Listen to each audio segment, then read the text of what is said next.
Welcome back. Well, as the war in Somalia escalates, just who's trying to broker peace there? Well, firstly, there's an alliance of 7 African countries called the Intergovernmental Authority on Development.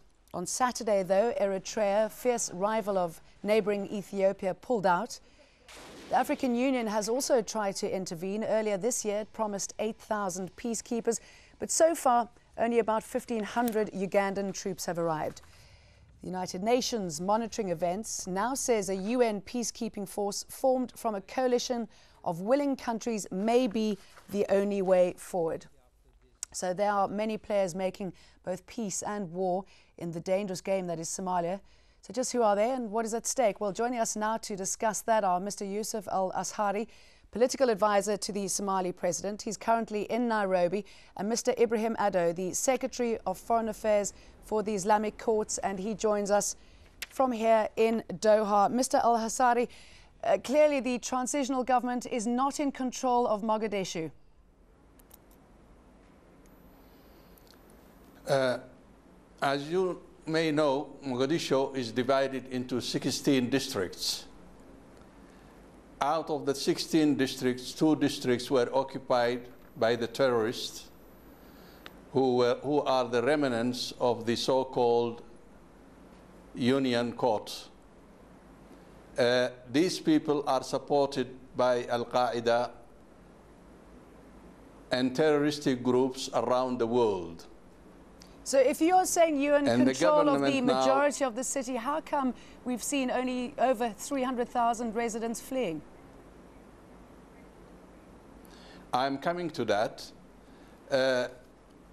Now, the government is fighting with this group to evict them from these 2 places. They have already evicted them from 1 place, and 1 place is remaining. The insurgents fire their ammunition to all directions in Somalia, even to the peaceful areas, just to incite the public there to rise against the Somali government and protest. But the Somali people in Mogadishu know who is their enemy, and you had never seen up to now a single protest against the government. The government is advising everybody in Mogadishu to leave Mogadishu because of these insurgents who are indiscriminately firing to all sides of Mogadishu to incite the people and could not confront the Somali army who are fighting with them. Okay, let me put those suggestions to Mr. Addo. Firstly, are you fighting alongside Al-Qaeda fighters within Mogadishu itself? Well, first of all, we need to address the issues that are important. Somalia is under Ethiopian occupation. I know, but I'm asking you first, are you fighting alongside Al-Qaeda fighters in Mogadishu, no, as you've just been accused of? No, that is cheap terms used for fundraising purpose by Ethiopia, and even several countries have stated clearly that that is something that is being misused. And Mr. al-Azhari is using a term that the world now is tired and they are not interested anymore. The fact is Somalia is under occupation by Ethiopia. Ethiopia has invaded and is occupying Somalia by force. And the Somali people are resisting. Mr. al-Azhari and others who were working for Ethiopia as informers have no role right now. Their usefulness for Ethiopia is over. And Ethiopia is now directly dealing with the resistance leaders of the resistance force. And they are not even recognizing or mentioning anywhere the name of the transitional government, which al-Azhari is saying he is a member of. He's in Nairobi, and he does know either he does not know the facts or he's trying to deny the facts. Okay, well, you say that it's not true what is happening. I mean, you are sitting here in Doha. If you can give us any light on the situation on the ground. You say you're not fighting with Al-Qaeda. Citizens themselves must be getting tired, as is the international community. What prospects for peace are you offering them? Well, Somalia is under occupation. Ethiopia has invaded Somalia, and Ethiopia is trying to kill everyone in Mogadishu and destroy the entire city. If you look at Mogadishu, it is like a city hit by earthquake of 9 and above Richter scale, in the Richter scale.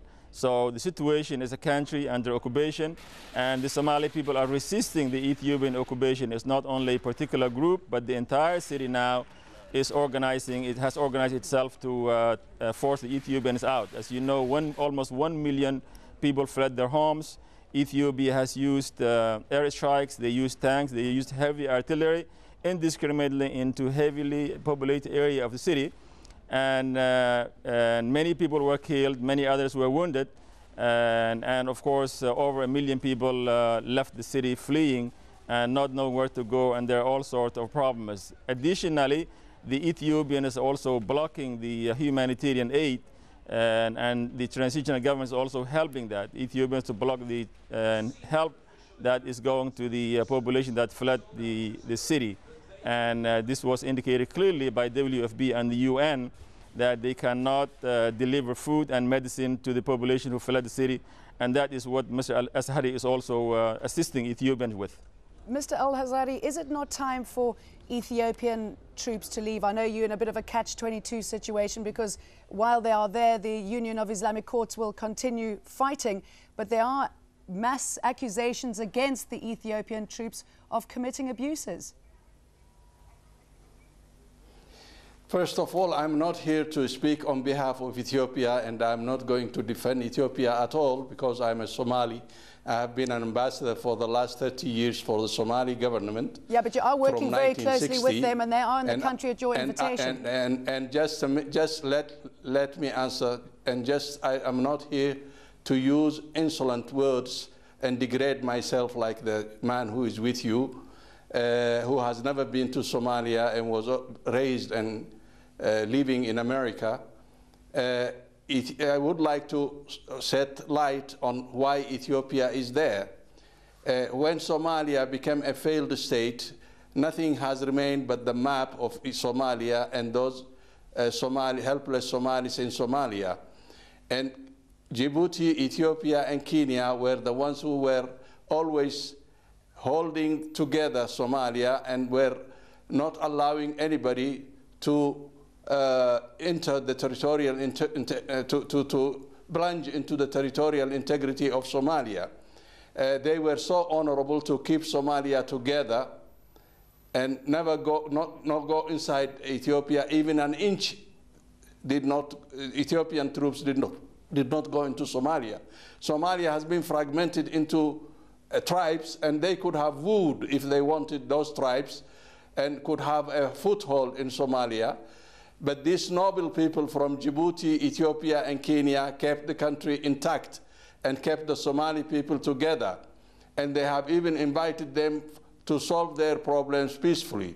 Okay, Mr. al-Azhari, so you've answered that. You're obviously happy with them staying with you. Mr. Addo, let's talk about, excuse me interrupting you there. Let's talk about Eritrea, another big player in the country. We've got Ethiopia and Eritrea. Many accuse them of conducting a proxy war on Somali soil. No, let's focus on the issue. Eritrea is not there. Ethiopia has invaded Somalia, and Ethiopia is occupying Mogadishu and the rest of the country. But the US is accusing Eritrea of funding your fighters and training them on Eritrean soil. That is accusation, but Eritrea is not in Somalia. Ethiopia is occupying Somalia and is trying to kill everyone in Somalia and destroy the entire country. And Mr. Azhari and others who are informant of Ethiopia are just presenting facts that are not there at all. He is trying to and say things that are not clear, and I have to state very clearly that Islamic courts were able to unify 80% of the country, establish peace and order, open the airport, the main port, and unify the tribes. They collected arms from the population and created peace and stability. And everyone knows the record of the Islamic court. It speaks for itself. Islamic court is a peaceful political movement, has nothing to do with any sort of terror. Terror is taking place right now in Somalia. Compare the 6 months of Islamic courts ruling Somalia and what Ethiopia and its informers are doing, the destruction and the abuses that they are committing right now. There's genocide going on in Somalia, and you can see by yourself, the entire world is witness.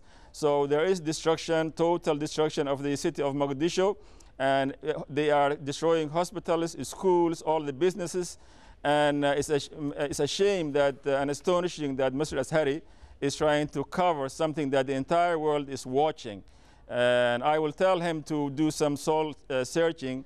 TFG has no authority and no chance of ruling Somalia.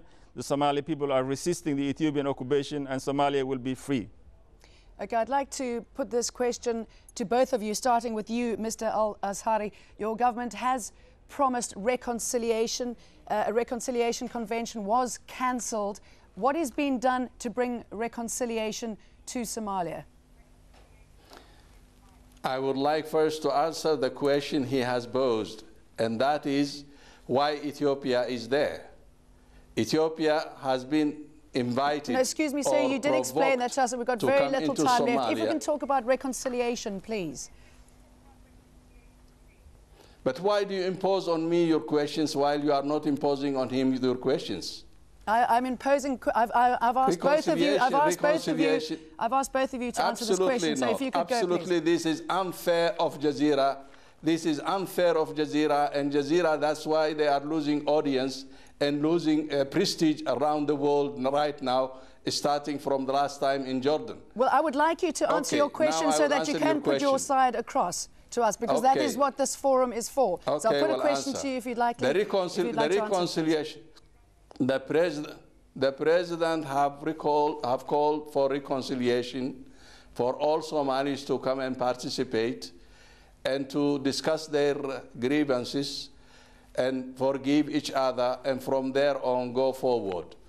The international community have stated that this is a short time, the time which was given to the public to participate, and they requested the international community, the UN, the Americans, as well as the Europeans have requested to postpone this in order to give an ample time to the people to prepare themselves to come and participate. Okay, Mr. Al-Azhari, I'm sorry I have to cut you off there. This is the end of the program. Thank you so much for joining us. That's a political advisor to the Somali president, and also Mr. Ibrahim Ado, the Secretary of Foreign Affairs for the Islamic Courts. He joined us from here in Doha.